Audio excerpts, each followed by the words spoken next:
Hello friends, welcome back to our YouTube channel Naukri foodie. दोस्तों, आज हम लोग देखने वाले हैं ज्ञान बिंदु जीएस एकेडमी के द्वारा जो बिहार दुर्गा के लिए होमवर्क सीरीज निकाला गया है। उस होमवर्क सीरीज में आज हम लोग डे 12 को देखने वाले हैं। दोस्तों, अगर आप हमारे चैनल पर नए हैं तो प्लीज़ हमारे चैनल को सब्सक्राइब करेंगे। अगर आपको हमारी वीडियो पसंद आती है या आपको हेल्पफुल लगती है तो हमारी वीडियोज़ पर लाइक और कमेंट करना मत भूलिएगा और इसे अपने दोस्तों के साथ ज़रूर शेयर कीजिएगा। तो चलिए दोस्तों, शुरू करते हैं आज के इस वीडियो को। तो चलिए शुरू करते हैं। आज का पहला क्वेश्चन है, हिमाचल प्रदेश पर्यटन विकास के लिए 162 मिलियन डॉलर का ऋण समझौता किस बैंक के द्वारा किया गया है? तो ये किया गया है एशियन डेवलपमेंट बैंक, जिसकी स्थापना जो 1966 में हुई थी। ब्रिक्स बैंक के नाम से किस बैंक को जाना जाता है? तो ये है एनडीबी। आईएमएफ और डब्ल्यू बैंक की स्थापना किस सम्मेलन के तहत की गई? तो ब्रेटन वुड्स सम्मेलन। अगला देखते हैं, श्वेत क्रांति 2.0 का संबंध किस क्षेत्र से है और ये किस मंत्रालय द्वारा शुरू किया गया? तो ये है दूध उत्पादन से। अगला, श्वेत क्रांति 1.0 की शुरुआत कब की गई? 1970 में। ऑपरेशन फ्लड का संबंध किससे है? तो दूध उत्पादन से। अगला, किसकी अध्यक्षता में केंद्रीय कैबिनेट द्वारा डिजिटल कृषि मिशन के तहत 7 योजनाओं को मंजूरी दी गई? तो नरेंद्र मोदी। राष्ट्रीय कृषि बाजार की स्थापना कब की गई? 1916 में। मृदा स्वास्थ्य कार्ड की योजना जो है कब शुरू की गई थी? ये 2015 में। प्रोजेक्ट नेक्सस की शुरुआत किसके द्वारा किया गया? तो आरबीआई के द्वारा। ऑपरेशन अमानत का संबंध किससे है? आरपीएफ। ऑपरेशन परिवर्तन किस राज्य में शुरू किया गया? तो ये गांजा की खेती से संबंधित है, जो कि आंध्र प्रदेश में इसकी शुरुआत की गई। अगला देखते हैं, आरबीआई ने किस देश से अपना 100 टन सोना वापस मंगवाया है? तो ब्रिटेन से। पिछले वित्त वर्षों में आरबीआई के स्वर्ण भंडार में कितने टन सोने की वृद्धि हुई? तो 27.5। अगला एक हाल ही में think tank global trade research के अनुसार अमेरिका को पीछे छोड़कर भारत का सबसे बड़ा व्यापारिक भागीदार कौन बन गया है? तो ये चीन है और दूसरे नंबर पर अमेरिका है। भारत में सर्वाधिक प्रत्यक्ष निवेश करने वाला जो देश है वो कौन सा है? तो सिंगापुर है। अगला एक हाल ही में जारी रिपोर्ट के अनुसार अमीरी और गरीबी में अंतर 10 गुना बढ़ा। यह अंतर सबसे कम भारत की किस राज्य में देखने को मिला है? तो ये केरल में है। रेमल चक्रवात किस तट पर आया और इसका नामांकन किस देश के द्वारा किया गया? तो ये पूर्वी तट पर आया था और इसका जो नामांकन है वो ओमान के द्वारा किया गया था।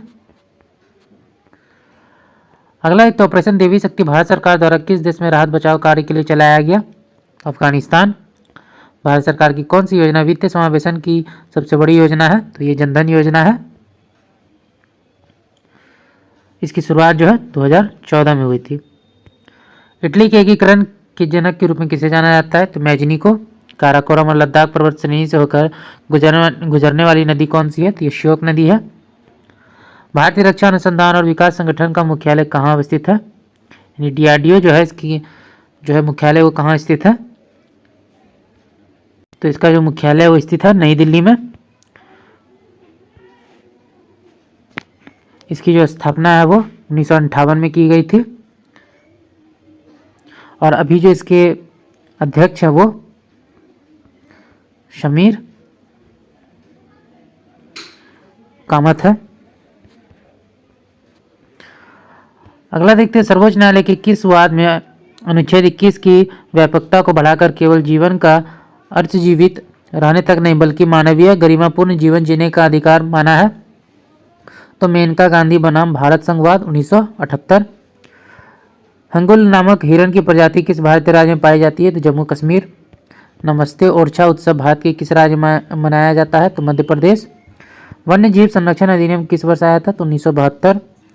बेलाडेला की खान किस धातु के लिए प्रसिद्ध है तथा किस राज्य में अवस्थित है? लोअस्क, और यह है छत्तीसगढ़ में। ये छत्तीसगढ़ में स्थित है। भोपाल गैस त्रासदी की घटना किस वर्ष घटित हुई थी तथा इसमें किस गैस का रिसाव हुआ था? तो ये मिथाइल आइसोसाइनेट का इसमें जो है रिसाव हुआ था, जिसे हम लोग MIC भी बोलते हैं। और ये जो है 3 से 4 दिसंबर 1984 यानी 1984। विश्व की सबसे ऊंची रेलवे लाइन कौन सी है? तो ट्रांस एंडीज रेलवे लाइन है, जो कि एंडीज पर्वत पर स्थित है। ये जो है चिली को जोड़ती है अर्जेंटीना से। अगला देखते हैं, मानव शरीर में पाए जाने वाले कितने ऐसे गुणसूत्र हैं जो स्वतः संचारित हैं। तो 22 जोड़ी है जो स्वतः संचारित है। हमारे जो शरीर में जो गुणसूत्र की जो जोड़ी है वो 23 जोड़ी है।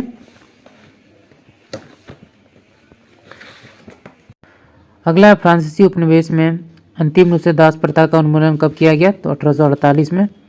जर्मनी का एकीकरण किसके द्वारा किया गया था? तो बिस्मार्क के द्वारा। विद्युत आपूर्ति अर्थव्यवस्था के किस क्षेत्र के अंतर्गत आता है? द्वितीय क्षेत्र। मयूराक्षी परियोजना किन दो राज्यों की संयुक्त परियोजना है? तो वेस्ट बंगाल और झारखंड। गंगा में बाईं ओर से मिलने वाली सबसे बड़ी सहायक नदी कौन सी है? तो ये घाघरा है, जो छपरा में आकर गंगा में मिलती है। अगला देखते हैं, अगला मेटल ऑफ होप के नाम से किस धातु को जाना जाता है? तो यूरेनियम। भारत की यात्रा करने वाले प्रथम विदेशी यात्री कौन थे? तो मेगास्थनीज। पुलित्जर पुरस्कार किस क्षेत्र में दिया जाता है? तो पत्रकारिता। संसद सदस्यों की निर्भरता से संबंधित मामले पर राष्ट्रपति को सलाह जो है कौन देता है? चुनाव आयोग। भ्रंश घाटी से प्रवाहित होने वाली भारत की सबसे बड़ी नदी कौन सी है? तो यह नर्मदा है। अगला है, मुसलमानों के लिए संप्रदाय के आधार पर निर्वाचन की मांग मुस्लिम लीग द्वारा कब और किस अधिवेशन में की गई? तो 1908 अमृतसर अधिवेशन। सन 1939 में कांग्रेस के त्रिपुरी अधिवेशन के अध्यक्ष कौन चुने गए थे? तो सुभाष चंद्र बोस। भारत छोड़ो आंदोलन की शुरुआत कहाँ से की गई? तो ग्वालियर टैंक। साइमन कमीशन जो है कितनी बार भारत आया था? तो 2 बार। अगला क्वेश्चन है, 5 जगत वर्गीकरण 5 किंगडम क्लासिफिकेशन किसके द्वारा किया गया? तो यह है विटेकर के द्वारा। प्लाज्मा की खोज किसके द्वारा की गई तथा इसे किस जगत में वर्गीकृत किया गया है? तो एंटोनी वॉन लीवनहॉक के द्वारा इसकी जो है खोज की गई थी और ये मोनेरा के अंतर्गत है। अगला देखते हैं, जीवों का वर्गीकरण जब क्रोमोसोम के आधार पर किया जाता है तो उसे क्या कहते हैं? तो साइटोटैक्सोनॉमी। निम्नलिखित में कौन सा एक थैलोफाइटा समूह का पौधा है? तो शैवाल और कवक। लाइकेन जो एक नग्न चट्टान पर भी पारिस्थितिक तंत्र का प्रारंभ करने में सक्षम है, वास्तव में किसके सहजीवी सहचार्य हैं? शैवाल और कवक। विकास की दृष्टि से प्रथम स्थलीज पौधा कौन सा है जिनमें जाइलम तथा फ्लोएम उत्तक पाए जाते हैं? तो टेरिडोफाइटा। मर्सेलिया फर्न तथा अश्वपुच्छीय निम्नलिखित में से किस पादप समूह के उदाहरण है? तो यह है टेरिडोफाइटा। किस वर्ग के पौधों में बीज बनते हैं परंतु बीज नग्न रूप से पौधे पर लगे रहते हैं? तो यह अनावृत बीजी है। अगला है, मलेरिया उपचार में काम आने वाली कुनेन सिनकोना पादप की किस भाग से प्राप्त होती है? तो छाल से। गाजर का रंग किसकी मौजूदगी के कारण लाल होता है? कैरोटीन। आरटीजीएस की सुविधा किस संस्था द्वारा प्रदान की जाती है तथा इसकी अधिकतम भुगतान सीमा कितनी है? तो आरबीआई के द्वारा 25 लाख है। पूर्वोत्तर में कितने पोस्ट पेमेंट बैंक खोलने का लक्ष्य रखा गया है भारत सरकार द्वारा? तो 100। नाबार्ड की स्थापना संबंधित अधिनियम किस वर्ष पारित किया गया? 1982। बैंक नोट प्रेस तथा करेंसी नोट प्रेस का मुख्यालय कहाँ है? तो नासिक और देवास में। बैंकों के राष्ट्रीयकरण संबंधित प्रक्रिया को बंद करने का सुझाव किस समिति द्वारा दिया गया? तो नरसिम्हन समिति। अगला क्वेश्चन देखते हैं, भारत में सेबी द्वारा मान्यता प्राप्त कुल स्टॉक एक्सचेंज कितने हैं? तो ये 23 है। तेजरिया और मंदरिया शब्द का संबंध किससे है? तो तेजरिया जो है शेयर बढ़ाते हैं और मंदरिया जो है गति जो है कम करती है। ये सभी जो है स्टॉक एक्सचेंज से संबंधित है। वस्तु एवं सेवा कर किस प्रकार के कर का उदाहरण है? तो यह अप्रत्यक्ष कर है। अगला देखते हैं, निम्नलिखित में कौन सा कर प्रत्यक्ष कर के उदाहरण है? तो आयकर और निगम कर जो है प्रत्यक्ष कर है। मोटर वाहन और स्टाम्प जो है यह अप्रत्यक्ष कर है। GST goods and service tax का पूर्ववर्ती रूप क्या कहलाता है? तो ये जो था वो वैट और सेल था। अगला देखते हैं, केपलर ने सूर्य के चारों ओर गति करने वाले ग्रहों के लिए कितने नियम प्रतिपादित किए? 3। गुरुत्वाकर्षण की नियतांक जी का मान क्या होता है? तो 6.67 इंटू 10⁻11। किसी वस्तु का भार उस समय न्यूनतम होता है जब उसे रखा जाता है तो विषुवत रेखा पर। तुल्यकारी उपग्रह पृथ्वी के इर्द गिर्द किस दिशा की ओर जो है घूमता है? तो पश्चिम से पूर्व की ओर। एक खिलौना कार को संगमरमर के सूखे फर्श संगमरमर के गीले फर्श पर बिछे समाचार पत्र तथा तौलिए पर चलाया जाता है। कार पर विभिन्न पृष्ठों द्वारा लगे गए घर्षण बल का बढ़ता क्रम क्या होगा? तो सबसे पहले हो जाएगा गीला, यानी संगमरमर का जो है गीला फर्श, उसके बाद जो है संगमरमर का सूखा फर्श, फिर हो जाएगा अखबार और फिर जो है तौलिया। लकड़ी के सिलेंडराकार पात्र को खींचने की जगह लुढ़काना आसान होता है, क्योंकि लुढ़कन अवस्था का घर्षण बल फिसलन अवस्था की घर्षण बल की तुलना में बहुत कम होता है। किसी निर्यात प्रक्षेपवेग के लिए पिंड का परास अधिकतम तब होता है जब उसे प्रक्षेपित किया जाता है क्षैतिज तल से 45 डिग्री पर। निम्नलिखित कथनों पर विचार कीजिए, कौन सा कथन सही है। तो रासायनिक अभिक्रिया के दौरान नए प्रकार के अणु का निर्माण होता है, ये सही है। अगला देखते हैं, सीमेंट प्रणाली में किस प्रकार के चूने का प्रयोग किया जाता है। CaO, जिसे हम लोग कैल्शियम ऑक्साइड भी बोलते हैं। निम्नलिखित में कौन दहन अभिक्रिया है, तो पेट्रोल का जलना। किसी खाद्य पदार्थ को बहुत दिनों तक संरक्षित रखने के लिए निम्नलिखित में से किसका उपयोग किया जाता है, सोडियम बेंजोएट। और चिप्स के पैकेट में जो होता है वो होता है नाइट्रोजन। अगला देखते हैं, निम्नलिखित कथनों पर विचार कीजिए, कौन सा कथन जो है सही है। तो सभी सही है, ऑल राइट। मैग्नीशियम का नाइट्रोजन गैस की उपस्थिति में दहन हो सकता है।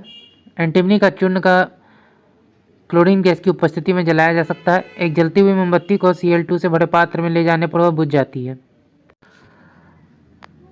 अगला है, निम्नलिखित में से किस पादप समूह में फल के अंदर बीज मौजूद होते हैं, तो एंजियोस्पर्म। प्रजनन के लिए एक फूल में आवश्यक अंग कौन से हैं, तो स्त्री केसर और पुंकेसर। निम्नलिखित में से किस समूह का पादप जगत का उभयचर कहा जाता है, तो ब्रायोफाइटा। ए का जो है बी से मिलान करना है। शैवाल और उनके जो है नाम दिए गए हैं, तो नीलहरी शैवाल, साइनोबैक्टीरिया लाल शैवाल, रोडोफाइटा हरी शैवाल, क्लेडोमोनास और बोड़ा शैवाल सरगुशम। निम्नलिखित में कौन सा केवल पादप कोशिकाओं में पाया जाता है, तो कोशिका भित्ति। निम्नलिखित में कौन सा पादप साम्राज्य लीवर, वॉट्स और मॉश में विभाजित होता है, तो ब्रायोफाइटा। नाइट्रोजन स्थिरीकरण में लेग हीमोग्लोबिन का कार्य क्या है, ऑक्सीजन का वहन। दही जमाने में निम्नलिखित में से किस सूक्ष्मजीव का प्रयोग किया जाता है, तो लैक्टोबैसिलस। तो दोस्तों आज का वीडियो यहीं तक, आशा करते हुए वीडियो आपको पसंद आया होगा। अगर आपने वीडियो को यहाँ तक देखा और अभी तक हमारे चैनल को सब्सक्राइब नहीं किया तो प्लीज़ हमारे चैनल को सब्सक्राइब करेंगे। अगर आपको हमारी वीडियो पसंद आई या आपको हेल्पफुल लगी तो इसे अपने दोस्तों के साथ वीडियो शेयर कीजिएगा। हमारी वीडियोज़ पर लाइक और कमेंट करना मत भूलिएगा। तो चलिए फिर मिलते हैं एक मज़ेदार वीडियो के साथ। जय हिंद।